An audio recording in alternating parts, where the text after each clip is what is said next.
Shalom saudara-saudara, saya Pendeta Reza Abraham saat ini akan membagikan pelajaran Sekolah Sabat di pelajaran yang ke-11 dengan judul Merindukan Tuhan di Sion.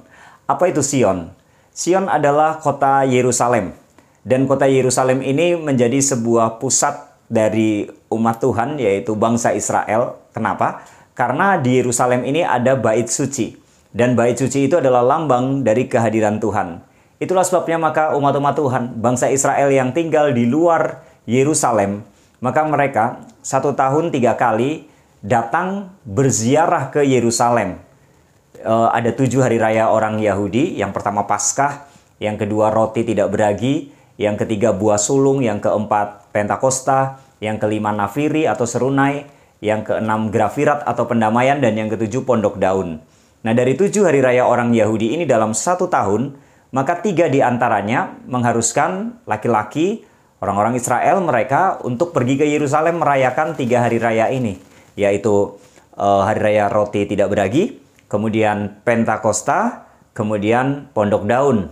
Mereka harus datang ke sana. Dan itulah yang disebut dengan mereka berziarah ke Yerusalem.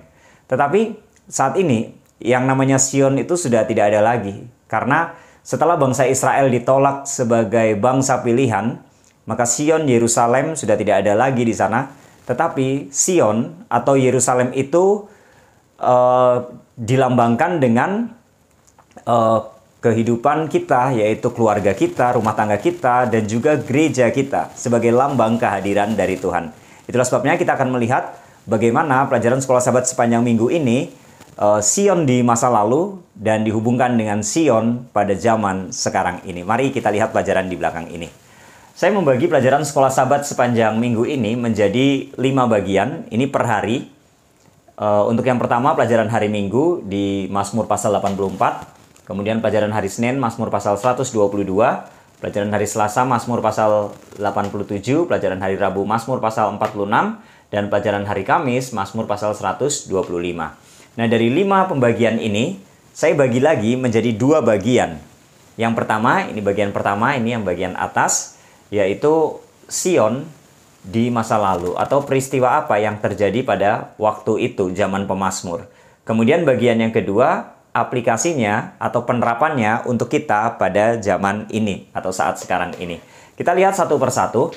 Yang pertama di Mazmur pasal 84. Membaca Mazmur pasal 84, Mazmur 84 itu adalah sebuah mazmur ziarah.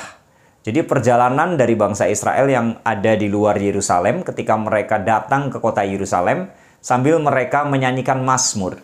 Nah, Mazmur pasal 84. Apa yang terjadi dan apa yang ditulis dalam Mazmur pasal 84? Kita bisa lihat di ayat yang kelima. Saya langsung ke ayat yang kelima. Di sana berbicara tentang berbahagialah orang yang diam di rumah Tuhan dengan memuji Tuhan. Jadi ini mau menyatakan bahwa orang yang memuji Tuhan itu disebut berbahagia atau akan mendapatkan kebahagiaan. Kemudian di ayat yang ke-6 juga sama. Berbahagialah mereka yang mengandalkan kekuatan Tuhan. Kemudian ada lagi di ayat yang ke-13, saya ambil di sana. Berbahagialah mereka yang percaya kepada Tuhan. Jadi ada 3 hal yang kita dapatkan dari Mazmur pasal 84 tentang ucapan berbahagia. Kita akan mendapatkan kebahagiaan ketika memuji Tuhan, mengandalkan kekuatan Tuhan dan juga mencari Tuhan, kemudian percaya kepada Tuhan. Apa maksudnya memuji, mengandalkan kekuatan Tuhan, percaya kepada Tuhan di sana? Artinya memiliki hubungan dengan Tuhan. Jadi orang yang memiliki hubungan dengan Tuhan itu disebut berbahagia karena mereka mendapatkan kebahagiaan. Maka kebahagiaan itu didapat ketika kita punya hubungan dengan Tuhan. Kebahagiaan tidak didapat dari tempat yang lain. Kebahagiaan tidak didapat dari materi, tapi dari hubungan dengan Tuhan. Ini yang dicatat di dalam Mazmur pasal 84 di sana. Dan apa penerapannya bagi kita pada saat sekarang ini? Ketika berbicara tentang berbahagia di sana, maka penerapannya, ya kita juga akan mendapatkan kebahagiaan ketika kita memiliki hubungan dengan Tuhan. Jadi kita akan mendapatkan kebahagiaan itu saat ini kalau kita memiliki hubungan dengan Tuhan, dekat, akrab, karib dengan Tuhan. Kemudian yang berikutnya, hubungan dengan Tuhan itu dibangun dalam sebuah ibadah, baik itu di gereja maupun di dalam rumah tangga. Jadi bagaimana caranya kita mendapatkan kebahagiaan ketika punya hubungan dengan Tuhan. Bagaimana caranya kita memiliki hubungan dengan Tuhan? Hubungan dengan Tuhan itu akan dibangun terus-menerus setiap hari kalau kita punya hubungan dengan Tuhan dalam ibadah kita, baik di dalam keluarga, rumah tangga, maupun di dalam gereja. Mazmur pasal 84 ini sangat luar biasa sekali karena ketika umat-umat Tuhan Israel ini mereka berziarah ke Yerusalem, ada pernyataan di ayat yang ke-8, mereka berjalan makin lama makin kuat. Ini satu pernyataan yang tidak masuk akal atau tidak normal, karena biasanya seorang musafir ketika mereka mengadakan perjalanan, mereka berjalan makin lama seharusnya makin capek, kan begitu. Makin lama makin lelah. Tapi berbeda dengan para peziarah ini. Di Mazmur 84 ayat 8, mereka berjalan makin lama makin kuat hendak bertemu dengan Tuhan di Sion. Artinya apa? Artinya mereka punya semangat karena mereka mau bertemu dengan Tuhan. Tuhan menjadi motivasi dalam diri mereka, dalam perjalanan mereka. Itulah sebabnya maka dalam kehidupan kita, semangat kita itu akan didapat ketika kita selalu mengandalkan Tuhan. Tuhan menjadi motivasi dalam kehidupan kita. Itulah Mazmur pasal 84 yang kita dapatkan di sana. Kebahagiaan kita dapatkan ketika kita punya hubungan dengan Tuhan. Hubungan itu dibangun di dalam ibadah kita, baik di dalam rumah tangga, keluarga, maupun di dalam gereja. Kemudian kita lihat pelajaran hari Senin. Di Mazmur pasal 122. Dalam Mazmur pasal 122 ayat yang keempat, dikatakan di sana bahwa Israel memiliki peraturan atau hukum.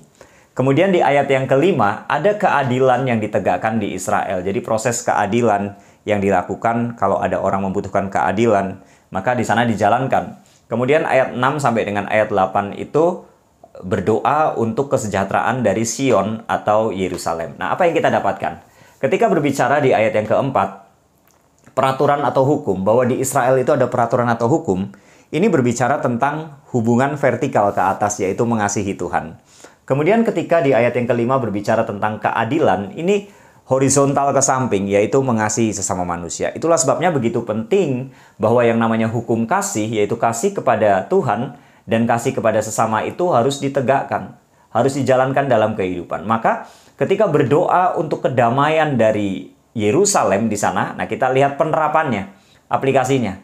Kedamaian itu di Sion terjadi bila umat berdamai dengan Tuhan dan sesama. Jadi tidak mungkin ada kedamaian kalau tidak ada hubungan dengan Tuhan. Tidak mungkin ada kedamaian kalau tidak ada hubungan mengasihi dengan sesama di sana. Jadi yang namanya kedamaian yang didoakan di Sion, di Yerusalem pada saat itu akan terjadi kalau bangsa Israel mereka mengasihi Tuhan dan mereka mengasihi sesama. Dan ini sangat penting. Kenapa? Karena ketika mereka melakukan ini, kita bisa baca di Yohanes 13 ayat 34 dan 35, kalau kita saling mengasihi, maka orang-orang lain akan melihat bahwa kita adalah murid-murid Tuhan di sana. Ini sarana penginjilan. Artinya apa? Bahwa ketika kita mau menyampaikan pekabaran kepada orang-orang lain, maka itu harus dibangun di dalam internal dulu, di dalam diri kita dulu. Harus ada kebangunan rohani baik di dalam keluarga, rumah tangga maupun di dalam gereja. Harus ada perdamaian antara kita dengan Tuhan, dengan sesama di sana, saling mengasihi. Maka ketika kita saling mengasihi, orang-orang lain akan melihat hal itu di sana. Maka tidak mungkin kalau kita tidak mengasihi, kita akan menyampaikan pekabaran itu. Maka di dalam pelajaran hari Senin, Mazmur pasal 122, kita mendapatkan di sana bahwa yang namanya kedamaian akan didapatkan ketika ada hubungan dengan Tuhan, mengasihi Tuhan, mengasihi sesama manusia. Dan itu menjadi satu sarana penginjilan untuk orang-orang lain yang belum mengenal Tuhan. Kemudian kita lihat di pelajaran hari Selasa, Mazmur pasal 87. Ketika kita melihat Mazmur pasal 87, di ayat yang kedua, saya ambil di ayat yang kedua, di sana kita mendapatkan informasi bahwa Tuhan sendiri yang memilih Sion atau Israel. Ya, Tuhan memilih Israel itu bukan karena Tuhan pilih kasih. Ya, Ulangan pasal 7 ayat 6 dan 7. Bukan karena Tuhan hanya mengasihi Israel, justru karena Tuhan mengasihi seluruh bangsa, Tuhan menggunakan satu metode, yaitu memilih Israel untuk menjadi sarana keselamatan bagi bangsa-bangsa lain dalam menyampaikan misi Tuhan.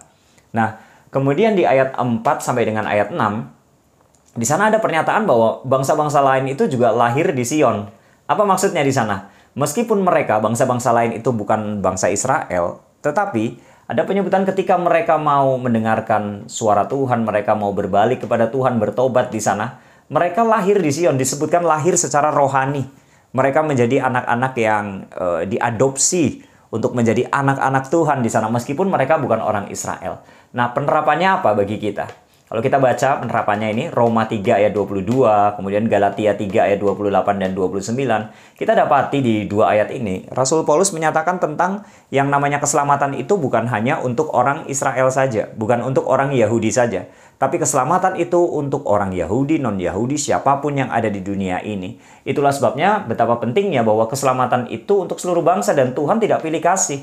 Jadi ketika memilih bangsa Israel di sana, maka Tuhan mau bangsa Israel menjadi saluran berkat bagi bangsa-bangsa lain. Pelajaran apa yang kita dapatkan? Kita tidak boleh membedakan suku di gereja kita. Kita tidak boleh membedakan, kamu suku ini, saya suku ini. Jadi mau suku Jawa, suku Batak, suku Sunda, suku Manado, dan suku yang lain di sana, tetap sama, satu di dalam Kristus. Keselamatan itu untuk semua kita. Tidak boleh membedakan, persatuan di dalam gereja harus dijaga di sana. Kemudian pelajaran hari Rabu di Mazmur pasal 46. Kita dapati ayat 3-4 ini berbicara tentang adanya bencana alam di dunia yang sudah jatuh dalam dosa. Kemudian ayat 7 adanya peperangan yang terjadi di dunia yang sudah jatuh dalam dosa. Artinya apa? Jadi akan ada hal-hal yang negatif di dunia yang sudah jatuh dalam dosa, di mana orang-orang yang tidak dekat dengan Tuhan ini akan melakukan hal-hal yang negatif, peperangan, kebencian. Tapi di ayat 5-6 kita dapati bahwa ada damai di kota Allah, yaitu Sion, kota Yerusalem. Nah, kemudian ayat 9-10 bahwa damai itu akan disebarluaskan di seluruh dunia. Pelajaran apa yang kita bisa ambil dari Mazmur pasal 46 ini?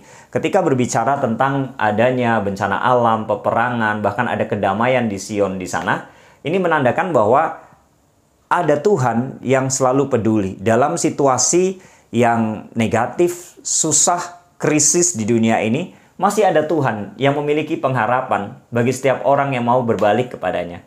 Itulah sebabnya maka aplikasi bagi kita, ada kedamaian di dalam Tuhan meskipun di dalam situasi yang sulit. Kemudian yang kedua, kekacauan di bumi akan diakhiri oleh Yesus dan kedamaian akan meliputi bumi. Artinya adalah bahwa ini semua bukanlah selamanya. Bencana alam, peperangan, kekacauan di dunia ini itu akan diakhiri oleh Kristus sendiri. Itulah sebabnya maka nanti akan ada kedamaian ketika Yerusalem yang baru turun di dunia ini, maka seluruh alam semesta, seluruh dunia ini, maka akan ada kedamaian di sana karena Tuhan hadir di tengah-tengah umatnya. Kemudian di pelajaran hari Kamis, pelajaran terakhir, Mazmur pasal 125, ayat 1 dan ayat yang kedua, kalau orang percaya kepada Tuhan, maka mereka akan kuat seperti Gunung Sion. Ini satu simbol ya. Jadi kalau orang itu percaya kepada Tuhan, dia akan kuat teguh seperti Gunung Sion. Jadi yang membuat kuat adalah percaya kepada Tuhan. Aplikasinya apa? Hidup di dalam Tuhan akan mendapatkan kekuatan meskipun banyak pengaruh-pengaruh negatif, pencobaan-pencobaan di luar, dan lain sebagainya di sana. Jadi kalau orang sudah percaya kepada Tuhan, dia punya hubungan dengan Tuhan, maka godaan apapun di sana, pencobaan di sana itu akan bisa dilewati. Dia akan kuat, kokoh. Kenapa? Karena dia punya hubungan dengan Tuhan. Tapi berbeda kalau orang tidak punya hubungan dengan Tuhan, maka dengan adanya pencobaan yang datang, maka dia akan jatuh di sana. Nah, itulah sebabnya maka kita mendapatkan informasi dari pelajaran ini bahwa Sion di masa lalu itu adalah kota Yerusalem, yang kemudian Sion di masa sekarang ini adalah gereja kita, keluarga, rumah tangga kita, dan kita menantikan Yerusalem yang baru nanti ketika Yesus datang kedua kali membawa kita ke sorga, kemudian setelah itu Yerusalem akan turun ke dunia ini. Artinya adalah bahwa kita harus selalu mengandalkan Tuhan di dalam kehidupan ini, karena hanya Tuhan yang menjadi sumber kebahagiaan, sumber kekuatan di dalam kehidupan kita. Selama kita masih hidup di dunia ini, mari kita selalu bergantung kepada Tuhan sepenuhnya, karena Dia adalah sumber kekuatan kita untuk menjalani hidup, sambil kita menantikan kedatangan Yesus yang kedua kali untuk menjemput kita ke dalam kerajaan sorga untuk hidup kekal selama-lamanya. Inilah pelajaran Sekolah Sabat di pelajaran yang ke-11, semoga menjadi berkat bagi kita. Tuhan harus menjadi sebuah atau yang kita rindukan dalam kehidupan ini, motivasi dalam hidup kita untuk menjalani hidup ini sehingga kita semangat dalam menjalani kehidupan kita. Semoga Tuhan Yesus memberkati kita semuanya. Amin.